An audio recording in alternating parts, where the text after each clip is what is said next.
ہم نے ان لوگوں کی اسی طرح آزمائش کی ہے جس طرح باغ والوں کی آزمائش کی تھی جب انہوں نے قسمیں کھا کھا کر کہا کہ صبح ہوتے ہوتے ہم اس کا میوہ توڑ لیں گے اور انشاءاللہ نہ کہا. سو وہ ابھی سو ہی رہے تھے کہ تمہارے پروردگار کی طرف سے راتوں رات اس پر ایک آفت پھر گئی تو وہ ایسا ہو گیا جیسے کٹی ہوئی کھیتی. پھر جب صبح ہوئی تو وہ لوگ ایک دوسرے کو پکارنے لگے کہ اگر تم کو کاٹنا ہے تو اپنی کھیتی پر سویرے ہی جا پہنچو. سو وہ چل پڑے اور آپس میں چپ کے کہتے جاتے تھے کہ آج وہاں تمہارے پاس کوئی فقیر نہ آنے پائے، اور کوشش کے ساتھ سویرے ہی جا پہنچے گویا پیداوار پر قادر ہیں. پھر جب انہوں نے باغ کو دیکھا تو ویران، کہنے لگے کہ ہم رستہ بھول گئے ہیں.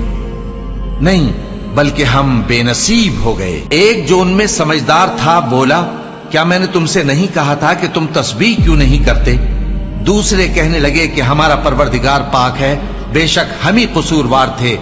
پھر لگے ایک دوسرے کی طرف رخ کر کے ملامت کرنے، کہنے لگے ہائے شامت، ہم ہی حد سے بڑھ گئے تھے. امید ہے کہ ہمارا پروردگار اس کے بدلے میں ہمیں اس سے بہتر باغ عنایت کرے.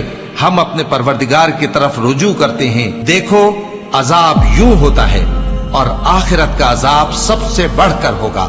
کاش یہ لوگ جانتے ہوتے.